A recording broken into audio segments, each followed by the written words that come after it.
Chaitanya, Dr. B.R. Ambedkar on. Hi, welcome to doctor B R Ambedkar online academy. మనం ప్రస్తుతము centre state relationship గురించి మనం discuss చేస్తున్నామండి. ఈరోజు మన టాపిక్ వచ్చేసి పార్ట్ 11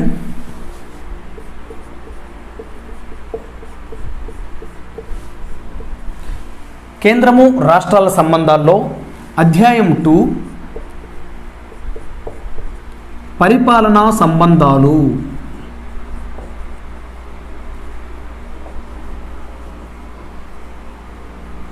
ఆర్టికల్ 256 నుంచి ఆర్టికల్ 263 వరకు ఈరోజు మనం తెలుసుకుందామండి.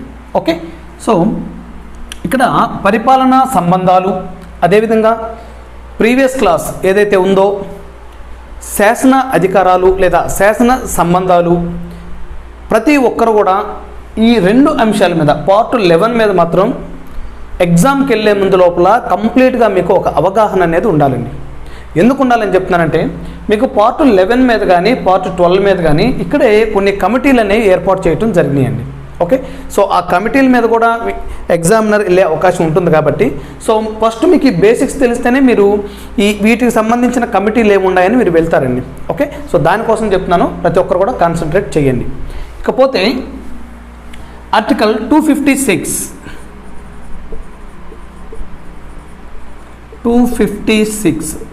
దీనికంటే ముందుగా ఒక చిన్న అంశం డిస్కస్ చేద్దామండి. ప్రీవియస్ క్లాస్ ఏదైతే ఉందో యూనియన్ లిస్ట్ కేంద్ర జాబితా, స్టేట్ లిస్ట్ రాష్ట్ర జాబితా, కాన్కరెంట్ లిస్ట్ ఉమ్మడి జాబితా, రెసిడ్యూరీ పవర్స్ అవశిష్ట అధికారాలు. ఓకే, అయితే ప్రీవియస్ క్లాస్లో మనము ఏ విధంగా అయితే ఒక అంశం మీద కేంద్రం శాసనం చేయాలా రాష్ట్రం శాసనం చేయాలా అనేది క్లియర్గా మనం ప్రీవియస్ క్లాస్లో డిస్కస్ చేశామండి. సో ఇక్కడ కొన్ని అంశాలు స్టేట్ లిస్ట్లో కొన్ని ఇట్లా ఏ అంశాలు అయితే ఉన్నాయో, ఏ అంశం మీద యూనియన్ లిస్ట్కి అధికారాలు ఉన్నాయో ఆ అన్నిటి మీద ఈరోజు మనం డిస్కస్ చేయబోయే ఈ పరిపాలన సంబంధాలు సేమ్ అదే విధంగా ఉంటాయండి. అంటే ఇక్కడ యూనియన్ లిస్టులో ఏ రకమైతే శాసనాలు చేసే అధికారాలు ఉన్నాయో, ఈ శాసనాలు చేసిన అధికారాలన్నింటిలో కూడా పరిపాలనా అధికారాలు ఉంటాయి. ఇక్కడ సపరేట్గా మనం కొత్తగా నేర్చుకునేది ఏమి ఉండదండి. ఎవరైతే శాసనం చేశారో ఆ శాసనానికి సంబంధించి ఆ అధికారము వారి దగ్గరే ఉంటుంది. కేంద్ర జాబితాలో శాసనాలు కేంద్రం చేస్తుంది కాబట్టి, సో ఆ చేసిన శాసనాలకి పరిపాలనా అధికారం కూడా కేంద్రానికి ఉంటుంది. రాష్ట్రానికి సంబంధించిన శాసనాలు ఏవైతే ఉన్నాయో ఆ రాష్ట్రాలకు సంబంధించిన పరిపాలనా అధికారాలు రాష్ట్రానికి ఉంటాయి. కాన్కరెంట్ లిస్ట్, సో ఉమ్మడి జాబితా రెండింటికి కలిపి ఉంటాయండి. ఓకే, ఈ యొక్క అంశమే మనకి ఈరోజు మనం డిస్కస్ చేయబోయే అంశం. కొత్తగా మళ్ళీ సపరేట్ పరిధులు అంటూ ఏముండవండి. ప్రీవియస్ క్లాస్నే మనం జస్ట్ పరిపాలనా అంశంలో ఈరోజు మనం డిస్కస్ చేయటం జరుగుతుంది. ఇప్పుడు ఆర్టికల్ 256 కేంద్రము రాష్ట్రాల బాధ్యత. కేంద్రము అదేవిధంగా రాష్ట్రాల యొక్క బాధ్యత. ఏంటయ్యా బాధ్యత అంటే ఒకసారి గమనించండి. ఇప్పుడు ఏదైతే సమైక్య వ్యవస్థ అని చెప్తున్నామో, అసలు సమైక్య వ్యవస్థ అంటే సమైక్య వ్యవస్థ federal system. Okay, so already మనం దీని మీద క్లాస్ కూడా చేస్తున్నామండి. ఎవరైనా చూడని వాళ్ళు ఉంటే అక్కడ చూడండి. ఇక్కడ సమైక్య వ్యవస్థ అంటే ఫెడరల్ సిస్టమ్ను ఏదైతే రాజ్యాంగం ఉందో ఈ రాజ్యాంగం అనేది కేంద్రానికి అదేవిధంగా రాష్ట్రానికి అధికారాలు విభజన చేయబడింది. అది పరిపాలనా అంశం కానీ, అది శాసనపరంగా అంశం కానీ, లేక ఆర్థిక పరంగా అంశం కానీ రాజ్యాంగం అనేది కేంద్రానికి పవర్స్ ఇచ్చింది, అదేవిధంగా రాష్ట్రాలకు కూడా పవర్స్ ఇచ్చింది. సో ఇలా రాజ్యాంగం అధికారాలను విభజించడాన్నే మనం ఇక్కడ సమైక్య వ్యవస్థగా మనం చెప్పుకోవచ్చు. ఓకే, అయితే ఈ రాజ్యాంగము రాష్ట్రానికంటే స్టేట్ కంటే కేంద్రానికి ఎక్కువ అధికారాలు ఇవ్వడం జరిగింది.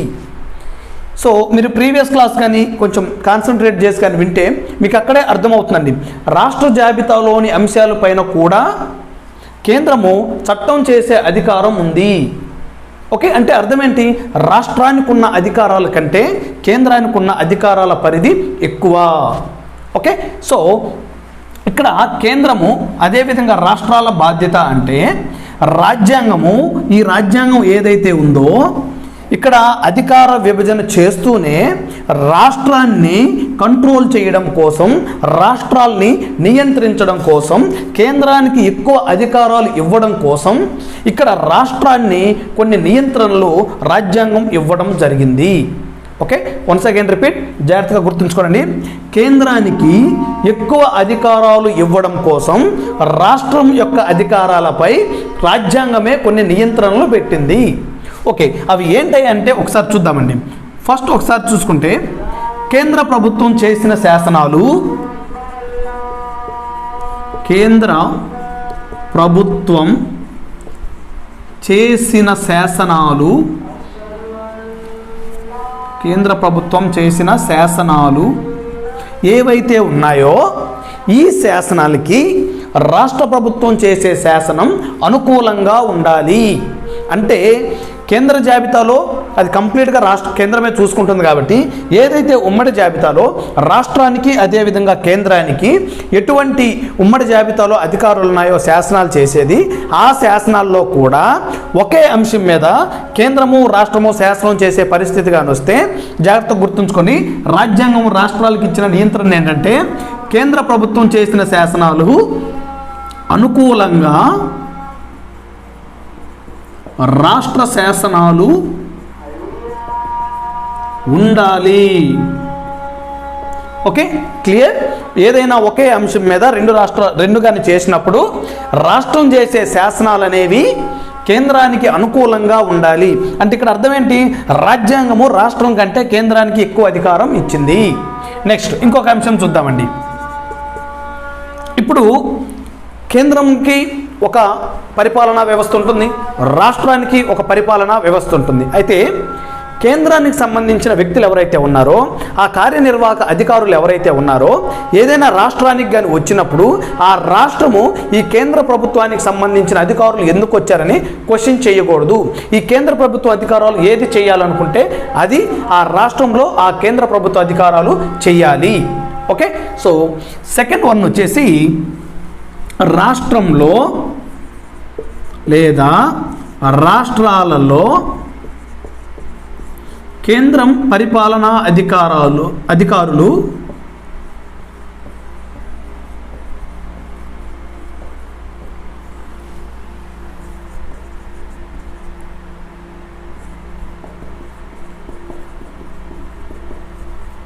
ఓకే, రాష్ట్రంలో కేంద్ర పరిపాలనా అధికారులకు అడ్డు ఉండకూడదు. ఓకే, అంటే అర్థం ఏంటి? రాష్ట్రానికంటే కేంద్రానికి ఎక్కువ అధికారాలు ఉన్నాయి. ఓకే, ఇది మనకి ఆర్టికల్ 256 ఏమని చెప్తుందంటే కేంద్రం చేసే దాంట్లో రాష్ట్రమా నువ్వు జోక్యం చేసుకోవద్దు.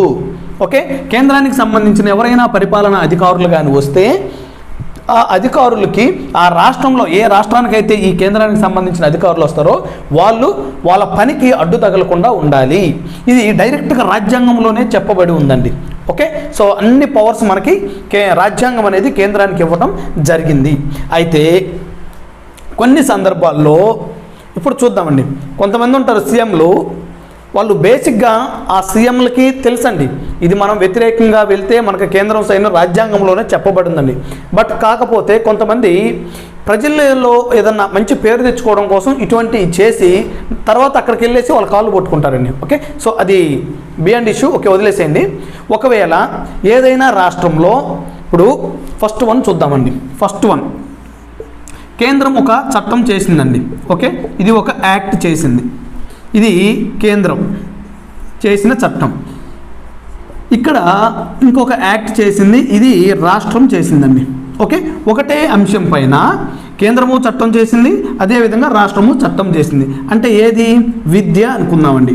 విద్య ఉమ్మడి జాబితాలో ఉన్న అంశం కాబట్టి విద్య మీద రాష్ట్రము చట్టం చేసింది, అదేవిధంగా కేంద్రము కూడా చట్టం చేసింది. ఇక్కడ ఏమనుంది? కేంద్ర ప్రభుత్వం చేసిన శాసనాలకు అనుకూలంగా మాత్రమే రాష్ట్రం చేసిన శాసనాలు ఉండాలి. ఇప్పుడు నిన్న క్రిమినల్ లా గురించి డిస్కస్ చేసామండి, దిశ చట్టం 2019. సో దానికి కేంద్రం యాక్సెప్ట్ చేయలేదండి. ఓకే, సో ఎందుకు చేయలేదంటే అదే మనకు ఆర్టికల్ 256. ఓకే, సో ఇప్పుడు చూద్దామండి. ఇప్పుడు ఈ రాష్ట్రం కానీ కేంద్రం చేసిన ఈ విద్యా చట్టంలో అనుకూలంగా కానీ లేని అంశాలు కానీ ఉంటే వాటిని వీళ్ళు తొలగించుకోవాలి. ఓకే, సో ఎవడన్నా ఏ రాష్ట్రం సీఎం అయినా నేను తొలగించను అంటే, నేను దాన్ని తీసివేయను అంటే చూద్దాం దానికి నెక్స్ట్ పనిష్మెంట్ ఏముంటుంది. నెక్స్ట్ సెకండ్ వన్ చూద్దామండి. ఇప్పుడు సెంట్రల్ బ్యూరో ఇన్వెస్టిగేషన్, ఓకే, వాళ్ళు ఉన్నారు అనుకుందామండి, సిబిఐ వాళ్ళు ఉన్నారు. ఆ సిబిఐ వాళ్ళకి సంబంధించిన వాళ్ళు ఏదైనా ఒక రాష్ట్రంలో వెళ్ళి ఏదో కేసు గురించి డిస్కస్ చేస్తున్నారు. ఓకే, అంటే ఆ రాష్ట్రంలో ఉన్న అక్కడ ఉన్న పోలీస్ యంత్రాంగం కానీ లేదా అక్కడ ఉన్న పరిపాలక యంత్రాంగం కానీ వాళ్ళకి కానీ అడ్డుదల వేస్తే, అంటే ఆ సిబిఐ వాళ్ళని ఆ రాష్ట్రానికి రానియకుండా అక్కడ వాళ్ళ యొక్క పని చేయనీయకుండా అడ్డుదల కానీ తగిలితే అప్పుడు ఏందయ్యా పనిష్మెంట్ అంటే, రాజ్యాంగంలో క్లియర్గా 2 ఆర్టికల్స్ ఇవ్వడం జరిగిందండి. ఒకటి ఆర్టికల్ 365, రెండవది వచ్చేసి ఆర్టికల్ 356. ఓకే స్టూడెంట్స్, జాగ్రత్తగా గుర్తుంచుకోండి. ఈ రెండిట్లకు కానీ అనుకూలంగా ఉంటే ఆ రాష్ట్రానికి ఎటువంటి ప్రాబ్లం ఉండదు. ఒకవేళ వీళ్ళు చేసిన శాసనాలకు విరుద్ధంగా చేసినా కానీ లేదా కేంద్ర పరిపాలనా అధికారులు రాష్ట్రాల్లోకి వచ్చినప్పుడు అక్కడ సీఎంలు కానీ లేదా అక్కడ ఉన్న పరిపాలన వ్యవస్థ కానీ కుదరదు అంటే అప్పుడు రాజ్యాంగం ఏం చెప్తుందంటే ఆర్టికల్ 365, జాగ్రత్తగా గుర్తుంచుకో, ఆర్టికల్ 365లో ఏం చెప్తుందంటే కేంద్రం జారీ చేసిన ఆదేశాలను అమలు చేయటంలో కానీ పాటించడంలో కానీ ఏదైనా వ్యతిరేకత కానీ ఉంటే ఆ సందర్భంలో విధించే శిక్ష గురించి క్లియర్గా ఇక్కడ చెప్పడం జరిగింది. రాస్తానండి, కొంచెం క్లియర్గా అర్థమవుతుంది మీకు. ఆర్టికల్ 365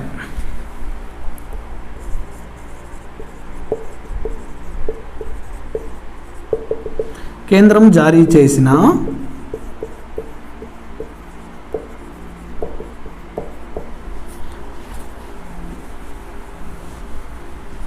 ఆదేశాలను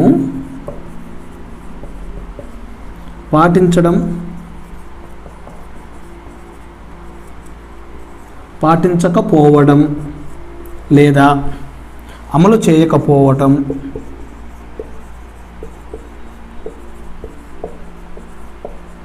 అంటే రాష్ట్రాలు కేంద్రం చెప్పిన వాటిని ఆదేశాలని పాటించట్లేదు మరియు అమలు చేయకపోయినప్పుడు పనిష్మెంట్ ఏమైతే ఉంటుందో దాని గురించి ఇక్కడ చెప్పడం జరిగింది.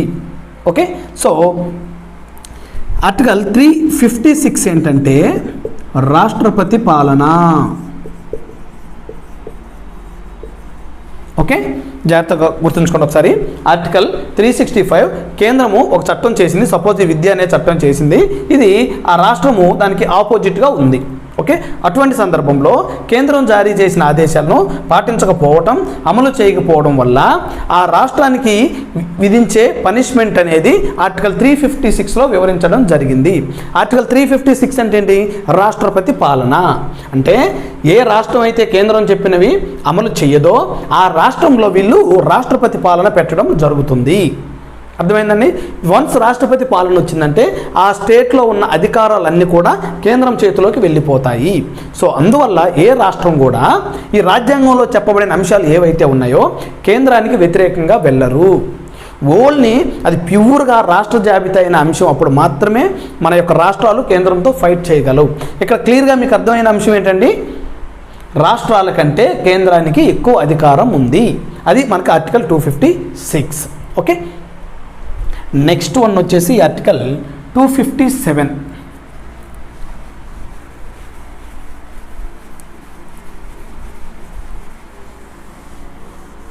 ఆర్టికల్ 257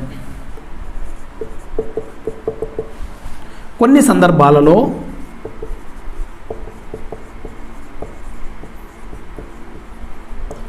సందర్భాలలో రాష్ట్రాలపై కేంద్రం నియంత్రణ. ఓకే, సో ఒకసారి కానీ మీరు జాగ్రత్తగా అబ్జర్వ్ చేస్తే ఆర్టికల్ 256 అయినా ఆర్టికల్ 257 అయినా రెండు ఒకటేనండి. కేంద్రము రాష్ట్రాల బాధ్యత. కేంద్రం ఏమని చెప్తుంది, ఉమ్మడి జాబితా అంశాలు కానీ లేదా ఇంకా వేరే అంశాల మీద కానీ కొన్ని సందర్భాల్లో రాష్ట్రాల అధికారాలను కూడా వాళ్ళు తీసుకోవడం జరుగుతుంది. అదే అంశం ఇక్కడ 257లో కొన్ని సందర్భాల్లో రాష్ట్రాలపై కేంద్రం నియంత్రణ. అంటే ఇప్పుడు ఇంతకుముందు చెప్పిన రెండు అంశాలు ఏవైతే ఉన్నాయో పార్లమెంటు చేసిన శాసనాలకి అనుకూలంగా రాష్ట్రం చేసే శాసనాలు ఉండాలి. నెక్స్ట్ రాష్ట్రాలలో కేంద్రానికి సంబంధించిన పరిపాలనా అధికారులు వచ్చినప్పుడు వాళ్ళ యొక్క విధికి అడ్డు తగలకుండా ఉండాలి. నెక్స్ట్ వన్ ఇప్పుడు మిలిటరీకి సంబంధించిందండి. మిలిటరీకి సంబంధించి ఏదైనా సరే రవాణా సమాచారం చేస్తున్నప్పుడు, రవాణా సమాచారం అంటే కమ్యూనికేషన్ అండి. ఓకే, ఆ రోడ్స్ కానీ లేకపోతే ఏమన్నా ఇంకేదైనా కూడా మిలిటరీకి సంబంధించిన అంశాలు ఏవైతే ఉంటాయో అటువంటప్పుడు రాష్ట్రాలలో పైన కేంద్రం నియంత్రణ ఉంటుంది. అది మనకు రాజ్యాంగంలోనే ఆర్టికల్ 257లో క్లియర్గా మెన్షన్ చేయడం జరిగింది. నెక్స్ట్ ఇప్పుడు రైల్వే రక్షణ అండి.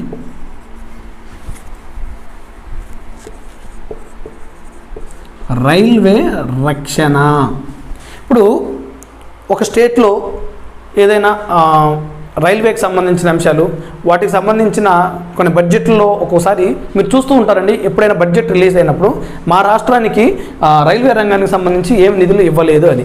ఓకే, సో అటువంటివి ఇక్కడ జరుగుతాయండి. సో ఆర్టికల్ 257లో స్పెషల్గా ఏంటంటే రైల్వే రక్షణకు సంబంధించినప్పుడు ఆ రాష్ట్రంపై కేంద్రం అనేది నియంత్రణ ఉంటుంది.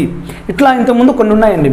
ఈ యొక్క మైనారిటీలు వాళ్ళు ఎవరంటే భాషా ప్రయుక్త మైనారిటీలకు సంబంధించిన అంశం కానీ, ఇక ఈ షెడ్యూల్ క్యాస్ట్, షెడ్యూల్ ట్రైబుల్కి సంబంధించిన కొన్ని అంశాలు కానీ ఉన్నాయండి. సో అన్నీ కూడా మనకు అంత అవసరం లేదు. జస్ట్ ఎప్పుడైనా మీరు తెలుసుకోండి ఆర్టికల్ 257 అంటే కొన్ని సందర్భాల్లో రాష్ట్రాలపై కేంద్రం నియంత్రణ. ఓకే, నెక్స్ట్ ఆర్టికల్ 258 కొన్ని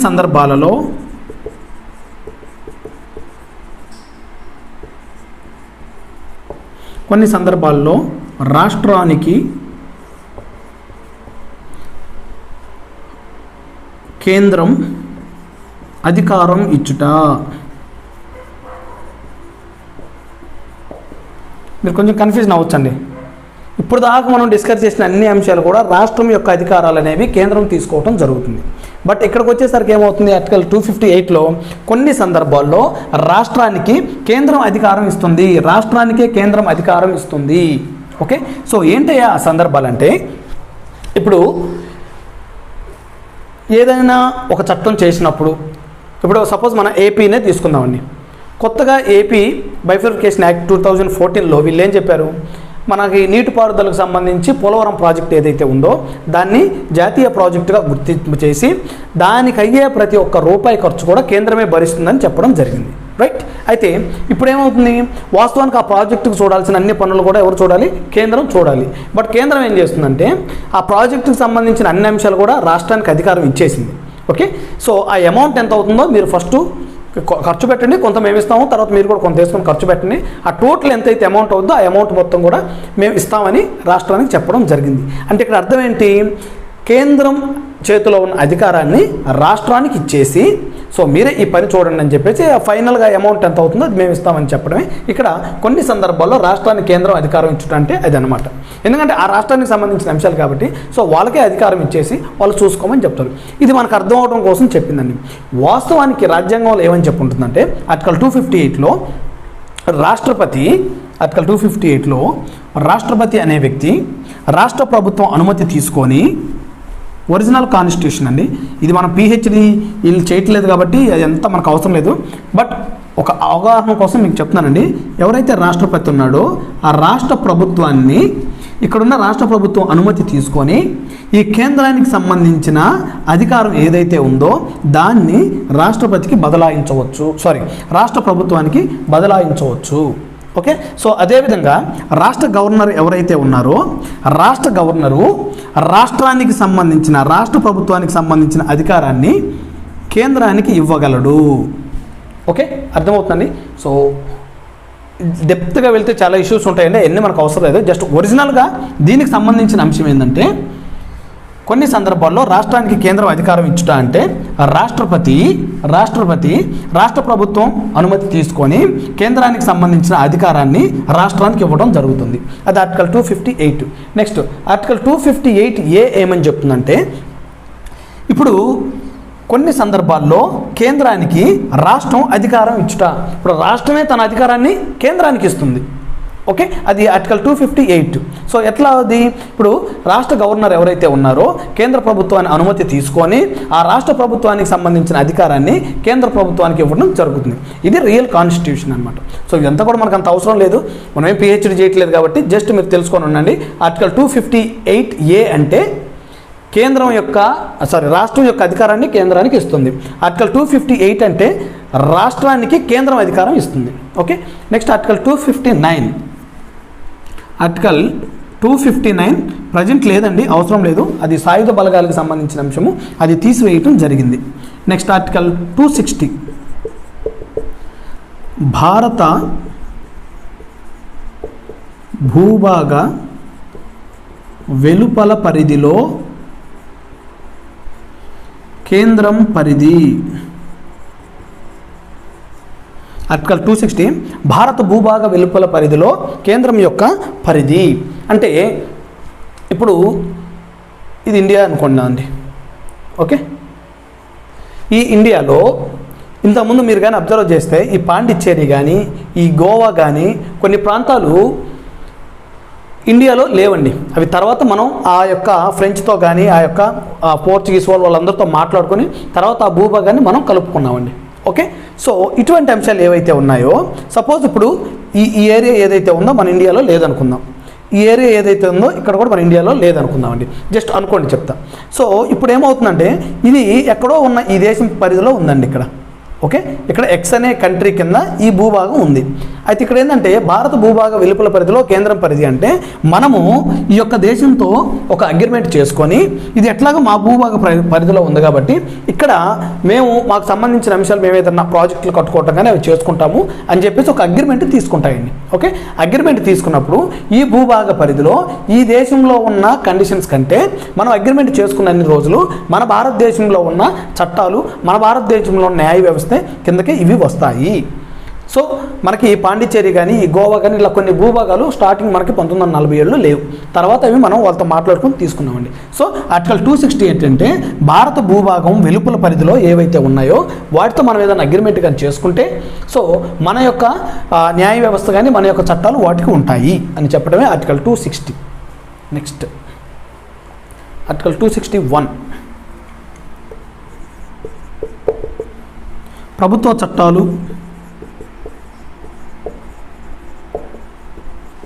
రికార్డు, న్యాయ వ్యవస్థ కార్యక్రమాలు. ఓకే, ఆర్టికల్ 261 ప్రభుత్వ చట్టాలు, రికార్డు, న్యాయ వ్యవస్థ కార్యక్రమాలు అంటే ఏం లేదండి, భారత భూభాగంలో నివసించే ప్రతి ఒక్క పౌరుడు కూడా పార్లమెంట్ చేసిన చట్టాలు కానీ రాష్ట్రం చేసిన చట్టాలు కానీ న్యాయ వ్యవస్థ ఏమైనా చెప్పినా కూడా వాటన్నిటికి కూడా విశ్వాసపాత్రుడే కలిగి ఉండాలి. అది ఆర్టికల్ 261. ఇకపోతే చివరిగా మనకుంది ఆర్టికల్ 262. మీరు ఏవి నేర్చుకోకపోయినా ఇప్పుడు మనం చెప్పబోయే ఈ 2 ఆర్టికల్స్ మాత్రం ప్రతి ఒక్కరు కూడా కాన్సన్ట్రేట్ చేయండి. Article 262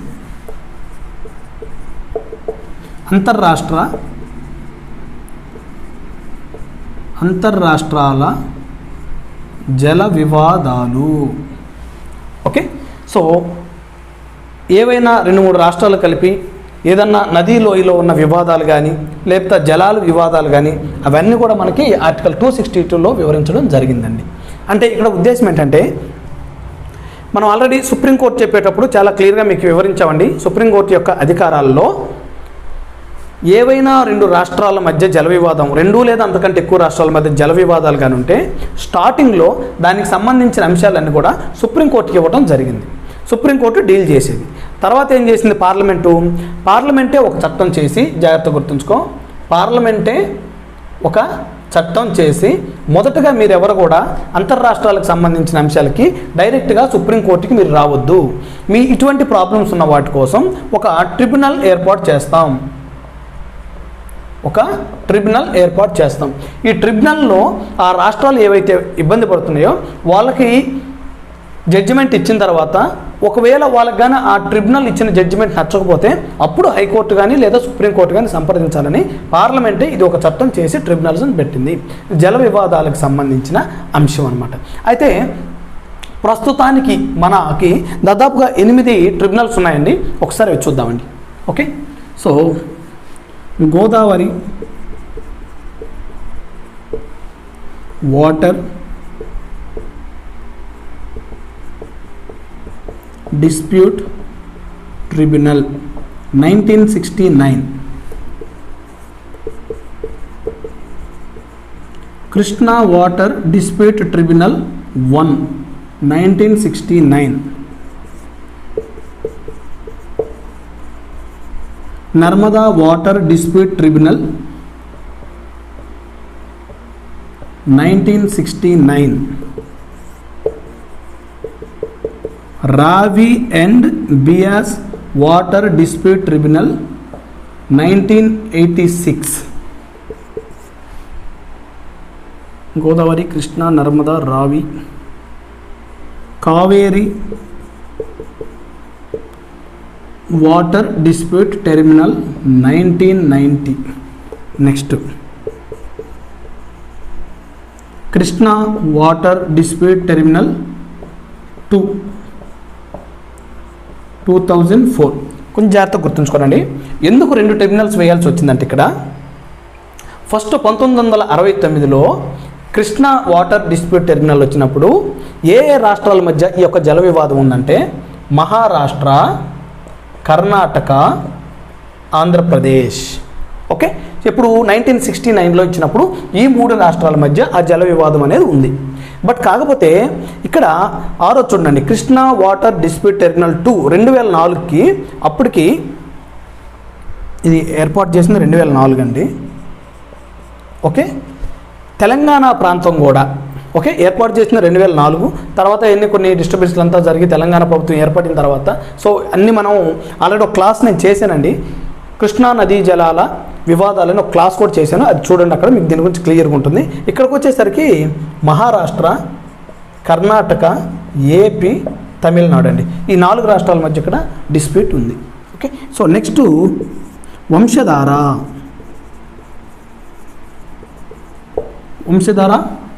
water dispute tribunal 2010,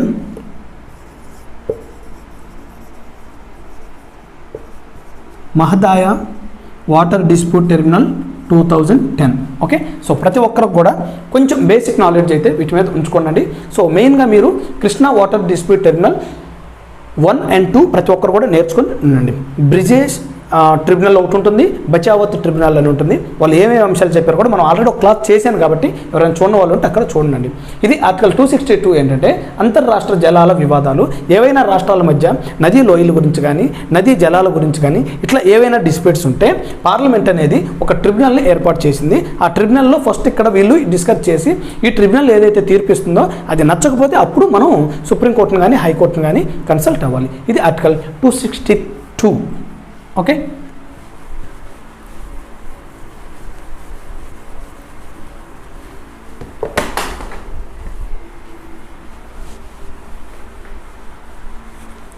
next article 263.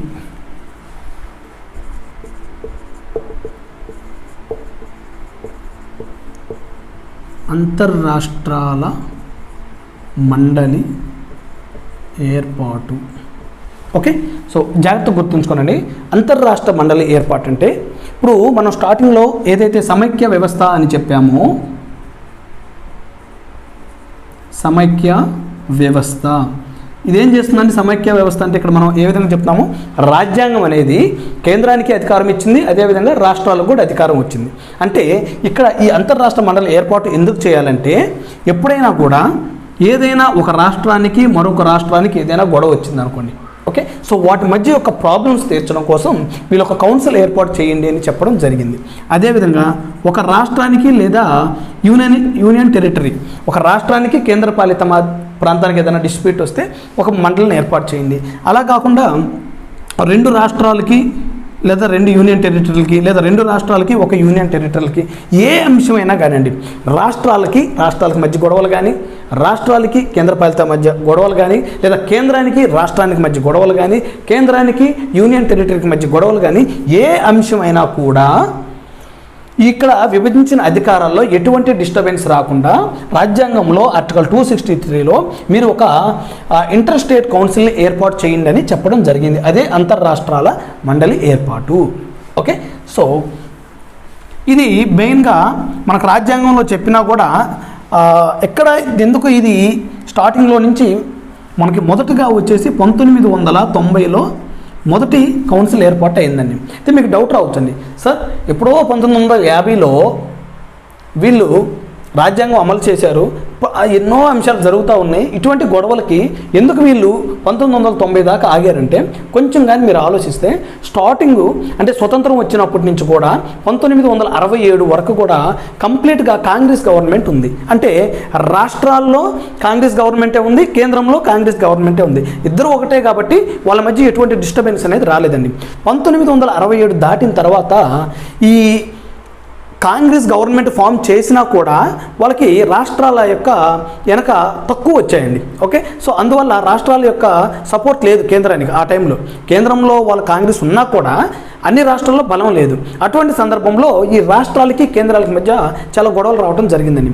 ముఖ్యంగా మనకి తమిళనాడు గవర్నమెంట్ వాళ్ళు మాకు స్వయం ప్రతిపత్తి గల రాష్ట్రాలు కావాలని చెప్పేసి, అదేవిధంగా పంజాబ్ అకాలీదళ్ వాళ్ళు కానీ ఇట్లా చాలా రాష్ట్రాలు కేంద్రానికి వ్యతిరేకంగా ఉన్నాయండి. సో అటువంటి సందర్భంలో వీళ్ళు ఏం చేశారంటే 1983లో జాగ్రత్త గుర్తుంచుకో, 1983లో సర్కారియా కమిషన్ అని ఒకటి వేశారండి. సర్కారియా కమిషన్ ఇది దేని మీద వేశారంటే కేంద్రము రాష్ట్రాల మధ్య సంబంధాలు ఎలా ఉండాలని ఒక కమిషన్ వేశారండి. మొదట్లో 1 ఇయర్ వీళ్ళకి అవకాశం ఇచ్చారు. అంటే 1984లో వీళ్ళు నివేదిక ఇవ్వాలి, కానీ టైం సరిపోలేదండి. మళ్ళీ 1 ఇయర్ ఇచ్చారు, 84, 85, 86 అట్లా చివరిగా నివేదికను వీళ్ళు ఇచ్చింది 1987లో ఇచ్చారండి. ఓకే, సో అధికారికంగా ప్రభుత్వము బయట జనాలకు చెప్పింది ఎప్పుడయ్యా అంటే అధికారికంగా 1988లో వీళ్ళు ఈ యొక్క రిపోర్ట్ని బయటకి ఇవ్వటం జరిగింది. ఓకే, సో అందువల్లే మనకు 1990లో మొదటి అంతర్రాష్ట్ర మండలి ఏర్పాటు చేయటం జరిగింది. Okay, clear. అయితే ఈ అంతర్రాష్ట్ర మండలిలో అసలు ఎవరెవరు ఉంటారయ్యా, చైర్మన్ ఎవరు అనేది ఒకసారి చూద్దామండి. దీనికి చైర్మన్గా ప్రధానమంత్రి ఉంటాడండి, ప్రైమ్ మినిస్టర్. ఓకే, చైర్మన్గా ప్రైమ్ మినిస్టర్ ఉంటాడు. సో దీంట్లో సభ్యులు ఎవరు ఉంటారంటే సభ్యులు 6 కేంద్ర క్యాబినెట్ మినిస్టర్లు ఉంటారండి. ఓకే, 6 క్యాబినెట్ మంత్రులు ఉంటారండి. ఓకే, నెక్స్ట్ వన్ వచ్చేసి అన్ని రాష్ట్రాలకు సంబంధించిన సీఎంలు, అన్ని రాష్ట్రాల సీఎంలు. నెక్స్ట్ వన్ వచ్చేసి ఇప్పుడు ఏదైనా ఒక రాష్ట్రంలో మనం ఆర్టికల్ 256 ఏమని చెప్పామండి, ఆర్టికల్ 256లో కేంద్రం చేసిన శాసనాలకు కానీ లేదా ఆ రాష్ట్రంలో శాంతి భద్రతలు అనేవి సరిగా లేనప్పుడు రాష్ట్రపతి పాలన ఉంటుంది. ఆర్టికల్ 256లో ఏమని చెప్పాము, వీళ్ళు చెప్పిన అంశాలు కానీ వినకపోతే ఆర్టికల్ 356 ద్వారా రాష్ట్రపతి పాలన విధిస్తామని చెప్పాము. అట్లా ఏ రాష్ట్రాల్లో అయితే రాష్ట్రపతి పాలన విధిస్తారో ఆ రాష్ట్రంలోని గవర్నర్లు దీంట్లో సభ్యులుగా ఉంటారు. కన్ఫ్యూజ్ అవ్వద్దమ్మా. గవర్నర్లు అంటే ఇక్కడ ఇప్పుడు ఏపీ ఉంది, దాంట్లో సీఎం అధికారంలోనూ రాష్ట్రపతి పాలన లేదు, అప్పుడు సీఎం అటెండ్ అవుతారు. అదే ఏపీలో రాష్ట్రపతి పాలన కొనసాగుతుంటే ఆ సమయంలో సీఎం అటెండ్ కారు. దీనికి గవర్నర్లు అంటే గుర్తుంచుకోండి, రాష్ట్రపతి పాలన జరిగే రాష్ట్రాల్లోని గవర్నర్లు అటెండ్ అవుతారు. ఓకే, నెక్స్ట్ వన్ వచ్చేసి ఇప్పుడు కేంద్రపాలిత ప్రాంతాలు ఏవైతే ఉన్నాయో, యూనియన్ టెరిటరీస్ ఎవరైతే ఉన్నారో, కేంద్రపాలిత ప్రాంతాల్లో ఢిల్లీ కానీ జమ్మూ అండ్ కాశ్మీర్ కానీ పుదుచ్చేరి కానీ వీటికి శాసనసభలు ఉంటాయి. అంటే యూనియన్ టెరిటరీలకు సంబంధించిన సీఎంలు. మిగతా వాటిల్లో వాళ్ళకి శాసనసభలు ఉండవండి, వాళ్ళకి లెఫ్టినెంట్ గవర్నర్లు ఉంటారు. కొన్ని వాటిల్లో అడ్మినిస్ట్రేటర్స్ ఉంటారు. ఓకే, సో కేంద్ర పాలిత ప్రాంతాల్లోని ఎవరైనా శాసనసభలు కలిగి ఉంటే వాళ్ళ సీఎంలు, ఒకవేళ ఆ కేంద్ర పాలిత ప్రాంతంలో సీఎంలు లేకపోతే లెఫ్టినెంట్ గవర్నర్లు కానీ, లేదా లెఫ్టినెంట్ గవర్నర్లు కూడా లేనప్పుడు లక్షద్వీపులు ఉంటాయి, వాటికి అడ్మినిస్ట్రేటర్ ఉంటారండి. అటువంటి వాటిలో అడ్మినిస్ట్రేటర్ వీళ్ళు ఈ యొక్క అంతర్రాష్ట్ర మండలి ఏర్పాటైనప్పుడు అది ఏ ఇష్యూ అయినా కానీ, ఓకే, రాష్ట్రానికి కానీ, రాష్ట్రం కేంద్రానికి కానీ, కేంద్రానికి యూనియన్ టెరిటరీకి కానీ ఏ గొడవలు ఉన్నా కూడా ఇటువంటి అంతర్రాష్ట్ర మండలి ఏర్పాట్లు చేయాలి.